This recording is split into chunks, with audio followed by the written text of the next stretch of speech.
Okay, so the rationality of evil. The question we have set out to clarify in our talk is simple, even naive. Since we didn't manage to get that far, maybe it turned out that it wasn't that simple and naive after all. So it goes like this. What are the sources of evil for rational finite beings who are perfect in this respect, that they seek the truth and the good, as Hegel would put it? So what are the reasons, if there are any, for which our will turns away from the good? So following Hegel's remarks on the subject, mostly taken from the actually philosophy of history and a little bit from the science of logic, mostly from the first two parts, we will strive for a coherent theory of evil as being an essential logical element to understanding of the Hegel's idea of good. And so let us try to think it should have been three different conceptions of good, and then the logical space that is ascribed to evil in relation to each of these positions respectively. So more specifically, to put it in provisional terms, evil as privation, or rather it would be more accurate to say badness as privation and the absence of evil, even as particularity, and then evil as the objectivity. To this point I didn't manage to come through. So, okay, let's start evil as privation. So, in the science of logic, in the first part, transition to the second part, Hegel refers to evil in its most rudimentary, preliminary form as the negative of good, as something completely external to it, by which its principle is being violated or even abolished. Was von außen kommt, says Hegel. So that what is present in the form of external circumstances that lie outside the principle of good, and externally, of course, externally relate to it, preventing it from its proper realization. For example, I wanted to help my brother, but I fell off the bike, so I did not manage to do it. If I did not fall, I would do it. My intention was all pure and good. It's just that in a milieu which my act was carried out, there were some circumstances came on my way and impeded my action. So, however, if evil is defined by way of negation and subtraction of goods, to use Aristotle's formulation, Sebastian quotes, then it makes no sense to speak about evil in terms of separate logical principle on its own. In fact, if my action only, and this is Hegel, imperfectly corresponds with the principle of good, namely only in terms of what I theoretically ought to do, but I failed in doing so, then I cannot speak about evil at all. In the best case, I can say that my action was bad. For Hegel, badness is the imperfection of good, good that did not turn out well on the way to its Verwirklichung, he says. So, since evil is explained by the same principle that explains good, it cannot be nothing else than a mere form of its logical privation. So, malum est privatio boni, reads the famous formula of Augustine. There will be a lot of Augustine. So, in his Enchiridion on faith, hope, and love, Augustine even says, it's a beautiful formulation, for what is evil, for what is all that we call evil, if not the absence of good, says Augustine. So, it's badness, that is to say, nothing but the principle of good itself. So this goes together. And if this is so, if evil is indeed an inner logical division, Entzweiung, says Hegel, of the principle of good itself, By committing an evil deed, we only conform to the universality of the principle of good. By deviation from good, we come to know good itself. With this conception, the conception of good as an all-encompassing universal principle, as a form of totality, some kind of totality, with nothing to oppose to it, there is no such thing as evil. There is no logical space for evil.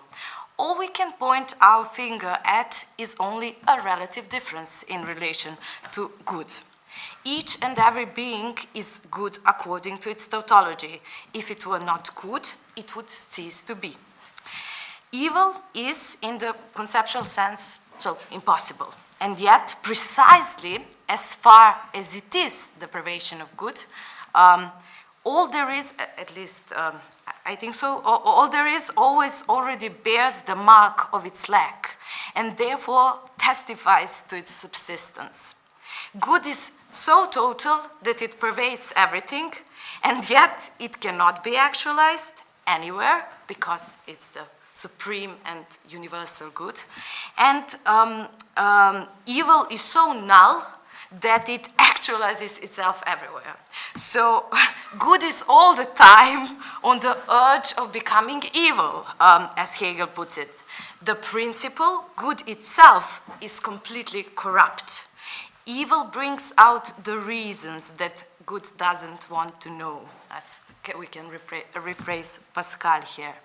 Namely, good's own wickedness residing in its particularity. So let us move to evil as particularity.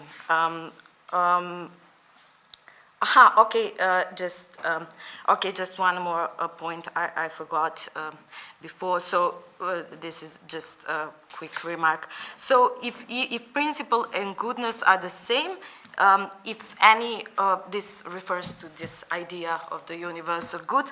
So if any lack at the level of the principle is explained externally, outside the principle, and therefore cannot be directly ascribed to the functioning of the principle itself, then there is no such thing as badness at the level of principle. And in this sense, we can speak about good in terms of natural goodness. So a being that has a malfunction or is in any kind of way distorted, as long as it remains a natural thing, is perfectly fine, perfectly good. So, okay. Now we move to evil as particularity. So, if evil is not to be explained simply in terms of privation of good, since, as we have already demonstrated, such a conception of good itself is utterly perverted, not even in accordance with its own logical principle, namely in its claim, in its pretension to universality and its actualization, it remains something particular. It remains, as Hegel would put it, all the times on the verge of evil, of becoming evil. So how are we to proceed then? How are we to step behind the back of this corrupted idea, to put it in a metaphorical way, of good and its relation to evil as being pure nothingness in the form of an empty lack? I mean, what is more, how are we to do this within the order of reasons, if all the reasons are the reasons of good and for good itself? And precisely because they are particular, imposed to ourselves as something universal, something that we cannot transcend. So in order to solve the problem, let us turn to Augustine once again, and his famous anecdote on stealing pears. So, of course, stealing pears from neighbor can be dismissed as a relatively innocent teenage prank, but what interests us here are the reasons Augustine gives why he did it. So he says, this is in a lovely gradation of reasoning, that he did not do it out of necessity or hunger. The neighbor's pears neither looked well nor tasted good, and that he in fact had his own pears in the garden, but that he still did it purely out of, rephrase Augustine, of enjoyment and pleasure of the theft and sin itself.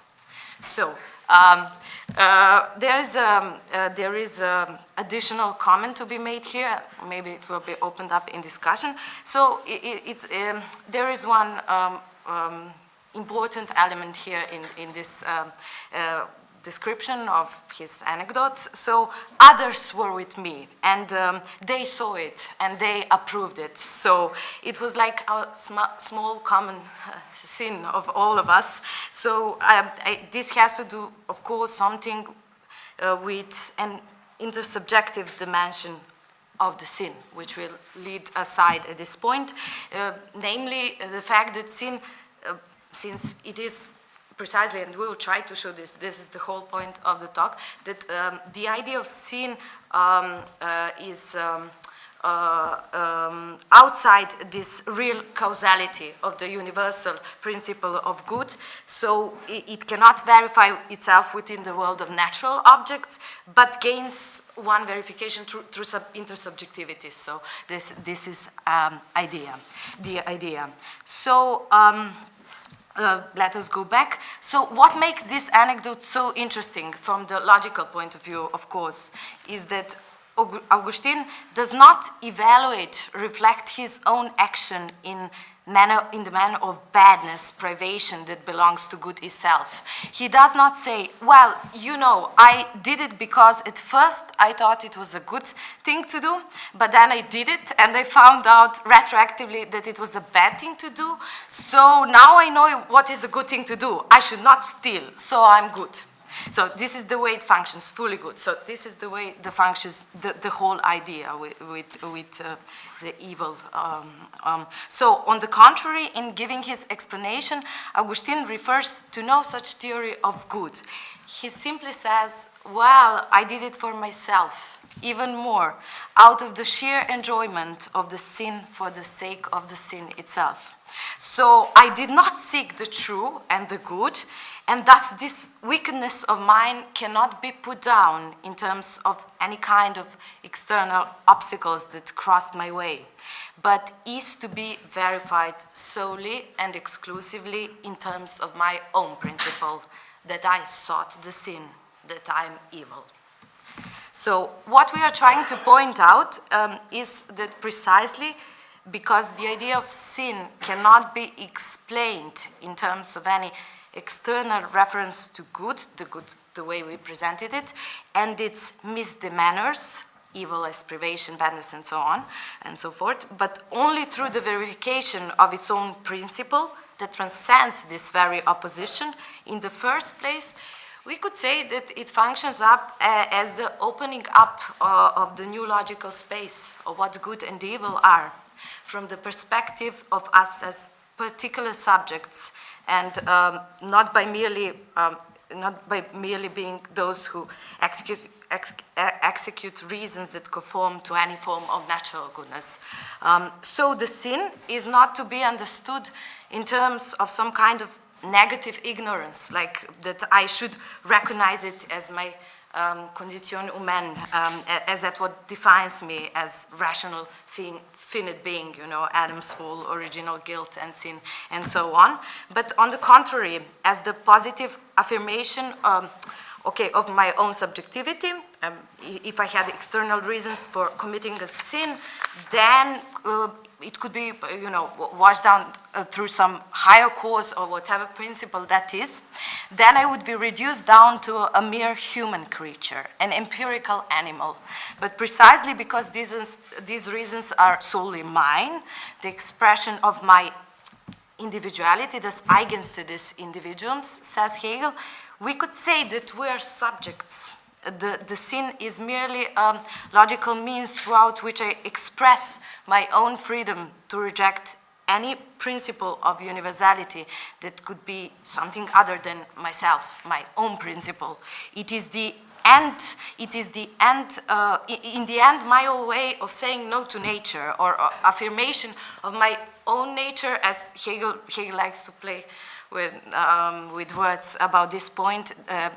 So it's affirmation of my own nature as the being that plots against the nature with its own reasoning throughout, yes, well, throughout its own concept of the universal. So basically, it is through the theory of the sin that human being becomes the subject and not merely an anthropological, psychic, or confessional individual. This is why Hegel keeps on repeating the parable of the original sin all the time, not because he has, a particular interest in the questions of religion among all other stuff that he was interested in, but first and foremost because he wants to bring up a certain logical point, namely that this is neither Adam nor Eve, nor the snake to be blamed for what happened, but he says it is the Subjectivity, some kind of excess of subjectivity as such. In fact, it is only through recognition of my own subjectivity by eating from the forbidden fruit from the tree of knowledge that I break with the conception of myself as the natürliches Wesen, become the Geist, the spirit. So, as the snake says, this part is brilliant. By rejection of the principle of good, he says snake was right. So by rejection of the principle of good that lies outside myself, I'm similar to God. I can not only in the sense that I become a kind of causa secundaria. I have the absolute spontaneity of producing and verifying my own principle of the universal, of something that would parry God in this sense. So it's not that I just gain, like I gain the opportunity to have the knowledge of the good, but it's that I become the good itself. So my own particularity starts to function as something universal. So what's interesting here to see is also how the idea, so if we were before in the area of natural goodness, now we move to Christianity, basically, but some form of it. But now what's interesting to see here is how this conception of evil changes the idea of good, of the idea of God. So this is only a quick one. So we had evil as privation. Now it's evil as negativity, and negativity of the whole principle of the idea of good as privation and so on. The whole package. So well, we could say how this then the idea of sin changes the idea of God. So I think well, maybe it could go something in this direction. So first we have become a negative. We have gained a negative limit of the entire positive universe. Only through the eyes of sin that we can say, does God receive the name of God. So there's this artificial space of evil, or of sin, because of sin itself, so to speak, a necessary condition for I think it's a necessary condition for the reflection of the idea of God itself, of the principle of good itself. So in the sense that, if the idea of good is everywhere, so immersed in everything, then we cannot know if it, we cannot know basically anything about it. So we need a kind of reflection from immersion in God, and then for this we need to stand in a minimally external relation against Him. So to enter into this reflection relation with Him as something else, so as something that He is not and He is everywhere. So the only point of reflections is am I, myself. There's no other point beside my own, the point of my own subjectivity that then, precisely by negating it, also shows what it is, what the idea of good itself is. Okay, so we kind of come down to some kind of mutual determination, let's say. I haven't developed it from this point on so clearly, but somehow we come to the idea of the mutual determination, maybe, why not, of the two absolutes, as you had this point yesterday. So, well, now I think basically, just to go through the argumentation once again, so what's the logical space of evil in these two ideas of good that I've presented? So when the good is conceptualized as a kind of self-enclosed principle, purely formal, in relation to which any form of what is particular must and is necessarily external to it, then there is no logical space of evil. What we get once again, in the best case, is the idea of badness as some kind of the imperfection of the idea of good itself. These are Hegel's words. But since it lies outside of it, we should go even further, I think, and develop this. Since it lies outside of it, it can be easily reintegrated back to the principle. So in the end, there is only good, pure good, the good itself, natural good. So on the level of the principle, this is like what we get, only good. I think well, of course, okay, and if this is all there is, all this immersion of the good everywhere around us, then we should, the question poses itself, how are we then to intervene into the order of this universal good with our own particular reasons, if these are all reasons of the good or the lack of it. So we need a kind of logical element through which the subject can intervene.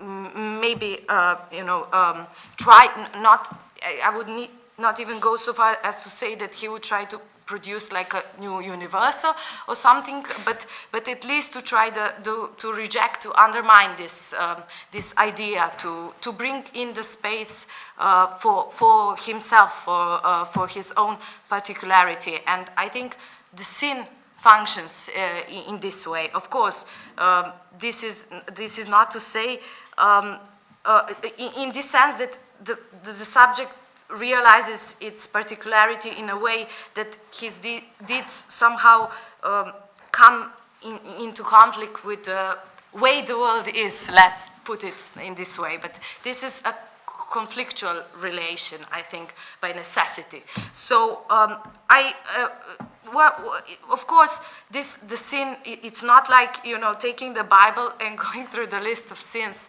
and then and then say, okay, this is what I cannot do, so I'm going to do all of them just because I can, because for the first time I have